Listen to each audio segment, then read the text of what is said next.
Allez, notre deuxième partie plus technique maintenant pour ce dernier épisode de la semaine. On va partir pour l'Est de la France avec Dominique Wenger, le patron de Zenon Média. Bonjour Dominique.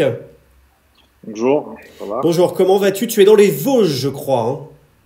Je suis à la limite des Vosges. Je suis côté alsacien, du bon côté, là où il pleut pas. Ouais.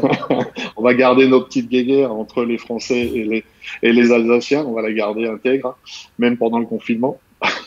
Alors comment Donc ça se je passe suis chez... un peu au sud de Strasbourg.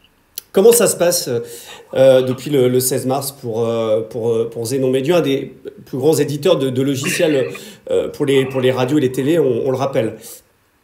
Ben, ça se passe un peu en plusieurs étapes, puisque on a pris une première vague avec les radios nationales d'Asie, Hong Kong, Singapour et la Malaisie. On a pris une deuxième vague avec l'Allemagne et on a pris une troisième vague avec la France, où effectivement, on a eu à peu près toujours les mêmes problèmes que tu as relaté avec plein de collègues, si tu veux, éditeurs de logiciels.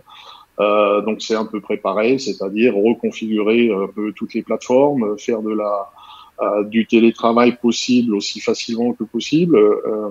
Après, c'est vrai que dans le contexte où on est là en zone frontalière franco-allemande, j'entendais juste avant Guillaume, c'est vrai qu'on a nous une particularité qui est pas forcément très simple à gérer, c'est qu'on va se prendre un premier déconfinement, si c'est vrai, le 3 mai pour l'Allemagne, un deuxième le 11 qui sera ce qui sera. Donc en fait, on est juste dans les incertitudes au carré de savoir quand est-ce qu'on peut bosser, quand est-ce qu'on peut aller travailler en Allemagne, quand est-ce qu'on ne pourra pas. Enfin voilà, pas simple.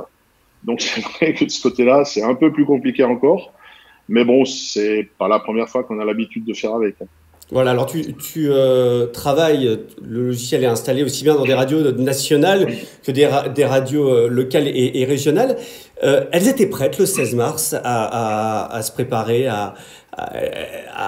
disons, en si peu de temps, déporter leur studio au domicile, on l'a vu, des journalistes et des animateurs. Ouais, alors on avait un peu anticipé puisque si je prends le cas typiquement maintenant français, nous à partir de mi-février, on a commencé, par exemple, ne serait-ce qu'avec les équipes de Lagardère, on a commencé à leur dire attention, ça va partir en kata plus ou moins organisé. Donc nous on a arrêté en fait les employés de Zenon. On s'est auto-confiné pratiquement une semaine, voire 10 jours avant le confinement français, c'est-à-dire qu'on a mis tout le monde en télétravail pour que nous, on soit, d'un point de vue technique, complètement opérationnel à partir du moment où les confinements seraient annoncés sur la France. Donc, on était, nous, prêts, en gros, une semaine en avance. Après, les radios, c'est vrai que avec la vague qu'on a vu arriver, nous, on a commencé à anticiper en disant, de toute façon, en France, vu ce qui se passe en Italie, vu ce qui se passe sur l'Asie et dans les pays de l'Est, on va pas y louper, donc allons-y. Donc c'est vrai que des équipes comme le groupe Lagardère, Europe, Virgin, pour ne citer que, on a été relativement facilement, on a été vraiment très facilement, on est passé d'une phase normale en phase télétravail. En plus, la majorité des applications qu'on avait déjà développées étaient sur des plateformes clients légers, web et autres. Donc en gros, à part ouvrir quelques tunnels VPN pour dire que mes machines virtualisées, mes applis, les clients légers, je les déporte, c'était assez simple. Donc c'est vrai que bon, ça n'a pas empêché qu'on a passé en gros une semaine, je veux pas dire à 24/7, mais à 20 heures sur 7 jours, ouais, à 10 gars sur le pont, à reconfigurer un peu tout le monde. Mais ça s'est assez bien passé, pour être tout à fait honnête. Ouais. On a vu qu'il y avait plusieurs écoles sur cette série des éditeurs de logiciels. C'est ce qui fait aussi la diversité de l'industrie. Ceux qui se disent, de toute façon, le cloud, c'est l'avenir et on voit demain que dans ce type de situation, c'est le cloud d'abord, moins de hardware, plus de software. Quelle est ta position par rapport à ça? Est-ce qu'il faut tout mettre dans le cloud et se dire, finalement, cette situation-là, un jour peut-être qu'on la revivra et il faut plus s'encombrer d'avoir finalement un endroit où on a du stockage et on a du hardware? En fait, la spécificité de Zénon, elle est un peu particulière à ce niveau-là, puisqu'on a en gros deux grandes familles de radios. Enfin, on va pas mettre les trois, disons, il y a trois familles de radios qu'on gère. Il y a les web radios, donc là, il y a pas photo, ça reste de la diffusion plus ou moins automatisée, voice trackée, 24/7, cloudé, pas cloudé, aucun souci là-dessus.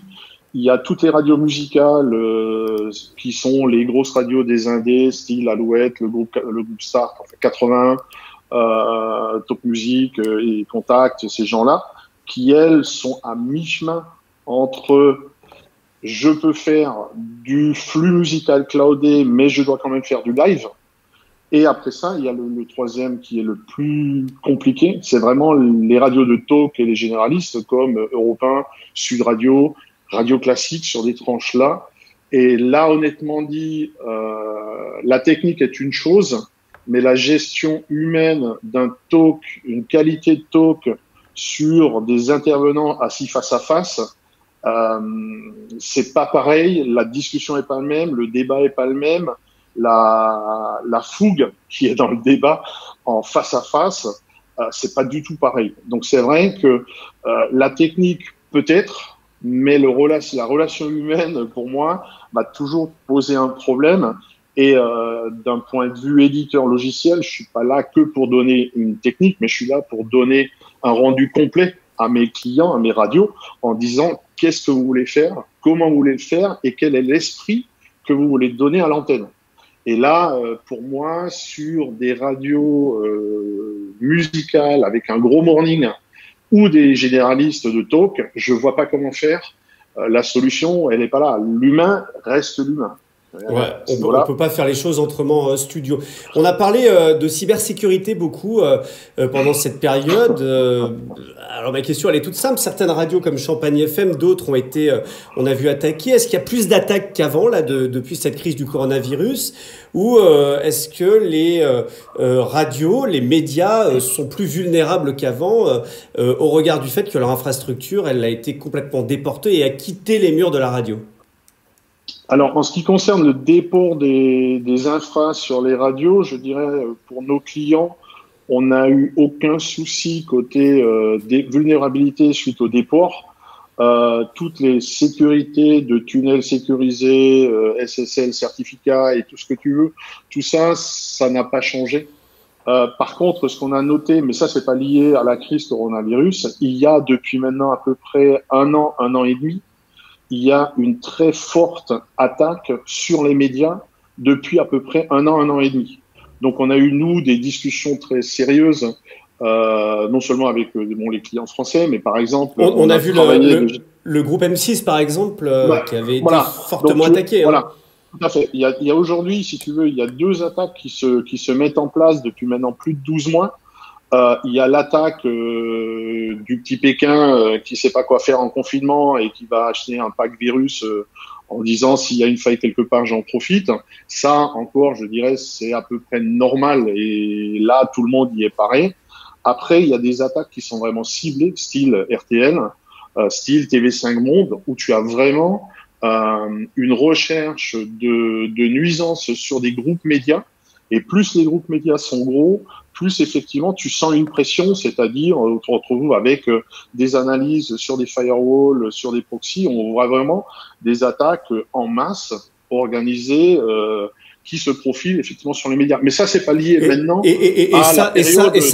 ça fait peur à l'État, puisque c'est de la sécurité nationale aussi. Si on attaque un média d'importance, une très grande chaîne de télé ou une très grande radio nationale, ça peut être une atteinte à la démocratie d'un certain côté, en fait.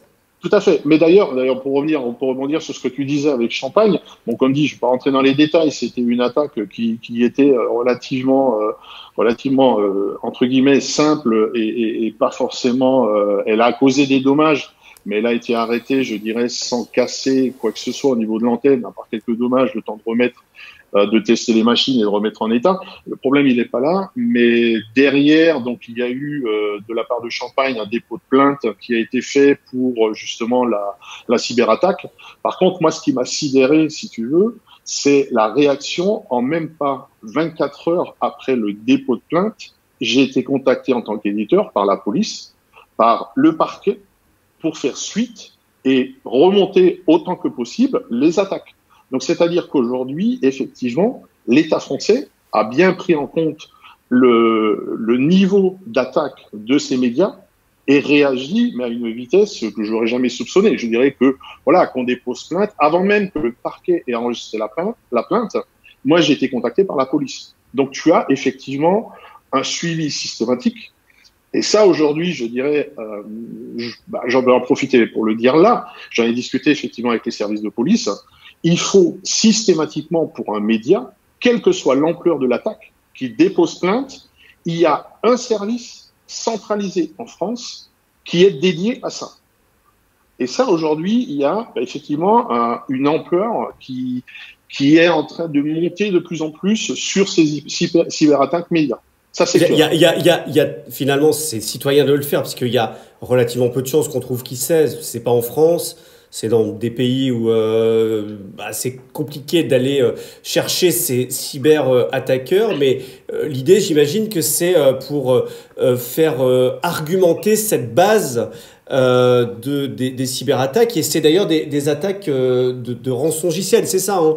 C'est-à-dire que pas seulement, je dirais, ça peut être du ransomware, tout comme ça peut être effectivement juste de la nuisance de base politique. Mais je dirais, ce qui est plus intéressant, c'est que ça montre au moins à minima une base de connaissances centralisée que effectivement, moi j'ai discuté avec la police, que la police est prête à partager, en disant on a eu des expériences, sans forcément rentrer dans les secrets des instructions générées, mais où la police nous dit effectivement on a eu des attaques sur tel et tel type de virus, sur tel et tel truc de truc. Nous, les mesures qu'on voit, les mesures barrières, cryptovirus et autres, qu'on arrive à mettre en place, c'est ça et ça. Et effectivement, on a un échange, une interaction où ils nous donnent effectivement des tuyaux, qu'est-ce qu'il faut mettre en place, comment optimiser, comment améliorer. Est-ce qu'il faut payer? Alors, il y a toujours cette légende, mais c'est le cas aussi dans les prises d'otages aussi, où on se dit, est-ce qu'à un moment, il n'y en a pas certains qui ont payé et qui continuent d'alimenter? Qu'est-ce qu'il faut faire dans ces cas-là quand on est... Ça reste dans la rumeur. Ça reste dans la rumeur. Moi, je le ferai pas. Moi, je le ferai pas, clairement pas. Je dirais, après, si tu as monté effectivement tes sauvegardes, tes hiérarchies de sauvegarde, tes niveaux de sécurité avec des rollbacks sur 1, 2, 3 mois, je dirais le fait de ne pas pouvoir restaurer tes données, là, effectivement, si tu n'y arrives pas, c'est qu'à la base, tu as fait une erreur d'analyse de stratégie sécuritaire.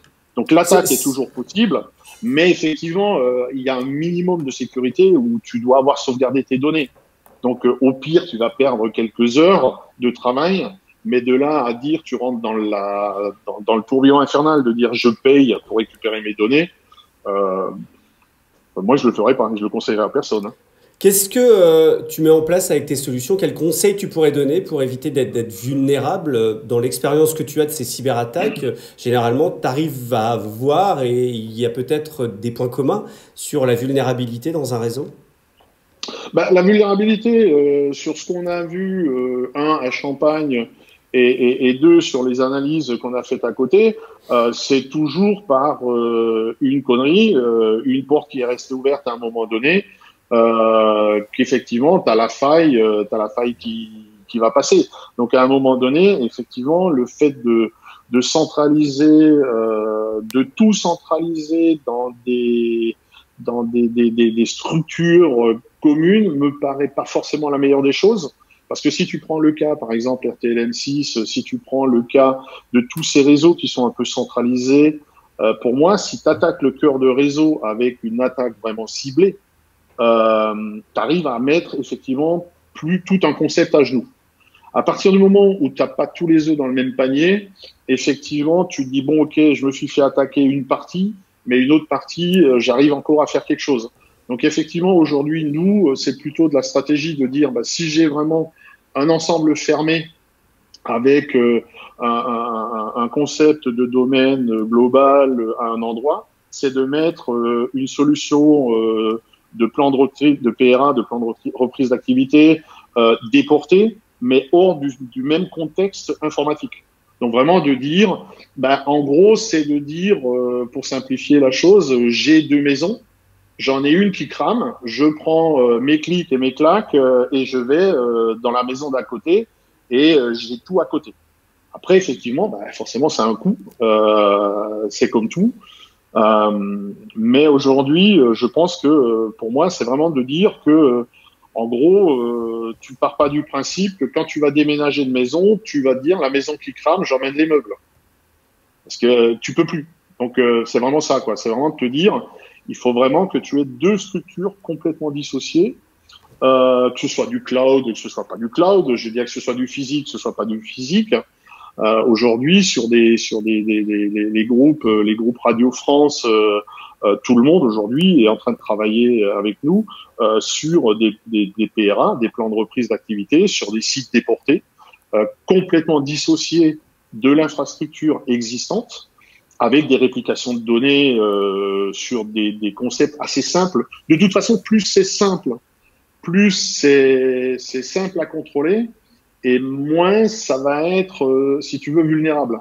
Parce qu'en fait, le problème de la vulnérabilité vient qu'à un moment donné, même tes propres services qui doivent contrôler toutes les interactions vont se baser sur, on en entend parler, sur les stratégies de sécurité de Microsoft, à les failles Microsoft. Et en fait, les pirates vont connaître les failles avant que toi, tu sois au courant de la faille qu'il va falloir que tu mettes à jour. Donc, tôt ou tard, il ne faut pas partir avec cet a priori que tu es meilleur que les pirates s'ils veulent te flinguer. T'as aucune chance. Ce côté-là, il faut rester très humble. Hein. Merci Dominique Wenger. On en reparlera évidemment à la Virtual Radio Week du 4 au 7 mai, puisqu'on organise un salon de la radio virtuelle et ça fera partie des sujets, cette cybersécurité. Merci en tout cas Dominique d'être venu nous expliquer tout ça. Bon courage évidemment à toutes les équipes de Xenon pendant cette période particulière et puis on se croisera, on l'espère, très prochainement. Peut-être sur un salon s'ils existent encore. Ils seront peut-être virtuels. Si c'est pas du virtuel salon. Merci Dominique et très bon week-end. Bon courage. Allez, bye.